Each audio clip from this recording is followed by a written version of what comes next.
So we're talking about probability. You have your experiment, which is just like what we're going to be working on. Your outcomes are obviously the solutions. Your sample space is probably something we need to talk about. So you have sample space. And we're going to use the example of like flipping a coin to talk about sample space. And then your sub collection of the sample space is an event. So sample space is outcomes of the experiment.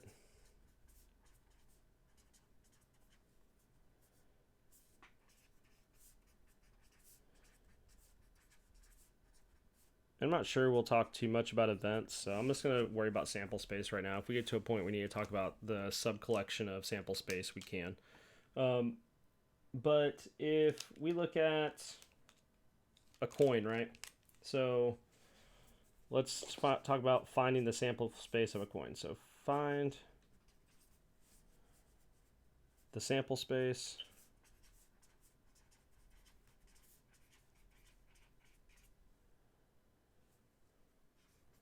for each of the following.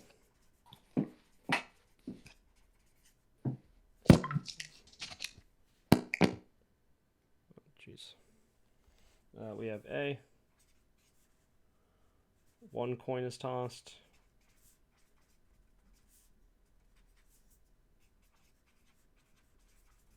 We have B. Two coins are tossed. And then C, I'm going to leave you to your own devices. I'll write it, but I'll let you work on that after we do a few. So 3 coins are tossed.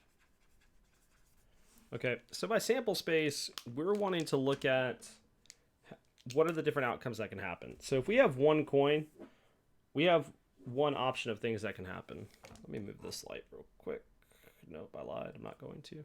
So S is our sample space, and we have that equal to a set of solutions. Well, the only solutions, if we're flipping one coin that we can have, the only solutions we can have are heads or tails. All right, that's it. But if we move to two coins and we flip two coins, you could have heads, tails, tails, heads. Both could be heads. Both could be tails. All right.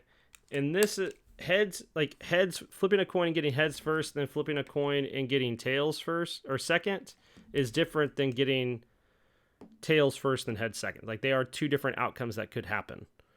So when we talk about sample spaces, we have to think about these outcomes. So with three coins, if you're starting off, right?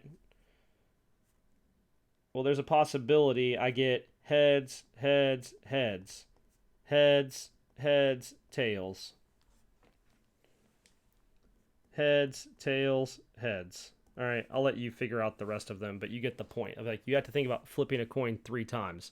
So obviously you're going to get a larger sample space based off of having more options, more outcomes that could happen. I'm going to give a second so you can write that down before I start on the probability of an event.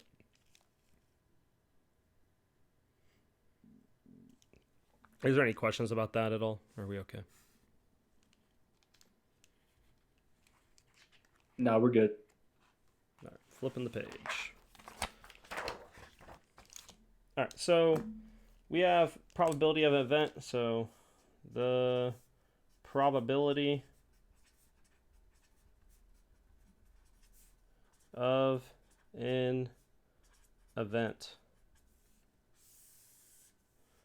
All right, this is your event is E. And then sample space is S.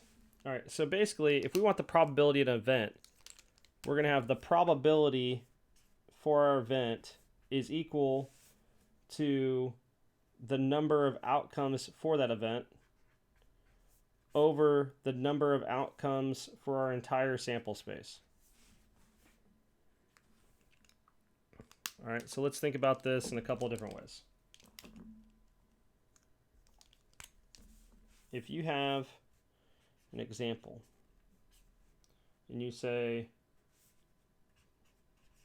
2 coins are tossed,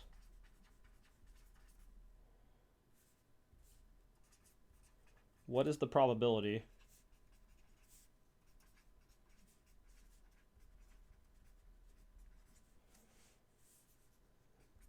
that both land heads up? Ooh, that's almost bad. All right, you have to think about when we tossed 2 coins, we talked about what that sample space would look like. And that sample space, write it again here, was heads, heads, heads, tails, tails, heads, tails, tails.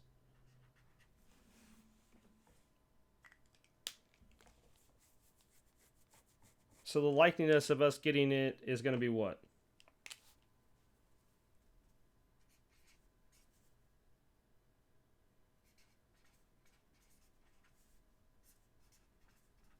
Probability of getting heads is, well, there's one chance of it out of the total sample space, which is 1, 2, 3, 4. It's a fourth. Well, almost. All right. Pretty simple. I always like to do probability of cards, which for some reason is a terrible thing for you all. So we need to talk about that for a second. So I'm going to go to the next page and at least talk about cards, because eventually I'll give a quiz over this, and it's going to relate to cards. So a deck of cards.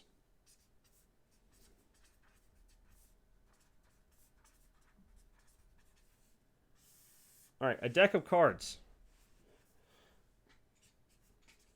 The total number of cards is 52. All right. There are 4 suits of cards. All right. Those suits are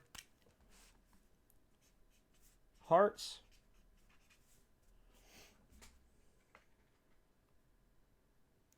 diamonds, spades,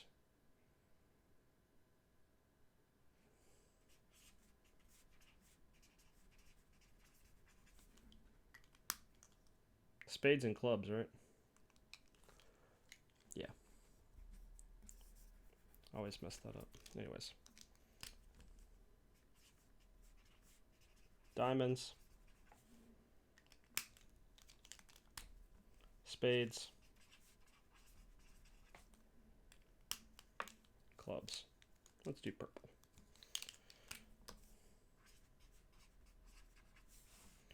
Okay. In each of those sets that you have 1 through 10, and then you have a jack, a king, and a queen. All right, that is the same for each of these. You have 1 through 10, jack, king, queen. 1 through 10, jack, king, queen. All right, they are divided evenly between them.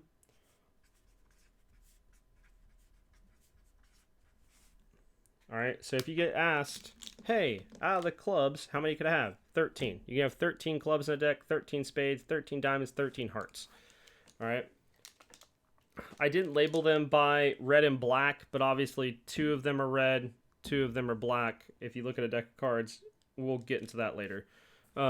Right now, I want them separated out so you know that they're all separate. But I've organized them to where hearts and diamonds are red, spades and clubs are black. So if you get asked about a black card, that's these 2. If you get asked about a red card, it's these 2. All right, you have face cards. Face cards have faces on them. So, face cards are jack, king, and queen. So for each suit, there is 3. So if you get asked the probability Let me draw that in a different color. The probability of getting a face card. We'll go with this green color. So the probability of a face card. I didn't designate color. I just say face card. All right. Well, 3, 6, 9, 12. 12 out of the total number of cards, which is 52. And then you can reduce that. All right. It might take you a minute. Maybe you'd reduce by 2s and you get 6 and 26 and then 3 and 13. That is fine. That means there's a 3 and 13 chance of getting a face card.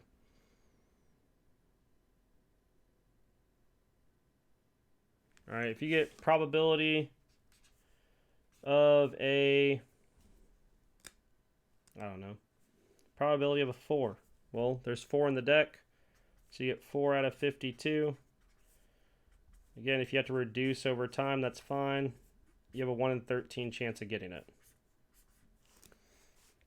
All right, I get specific with the face cards thing because that's one question a lot of people always ask is, oh, what's a face card? Well, Jack, King, and Queen are face cards because they're the ones with the faces.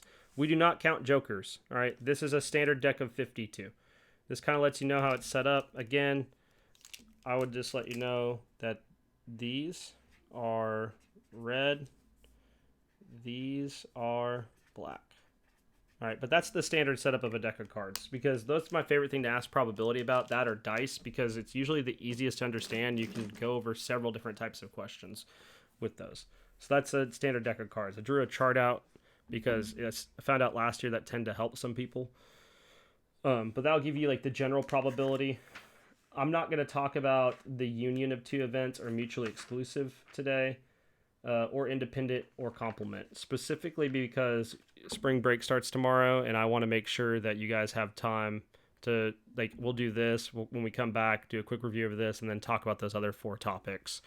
That way I don't flood you with a bunch of information that you get to forget over the next week. So hopefully that made sense and is easy peasy. So if you have questions, feel free to ask them. If not, have a good one.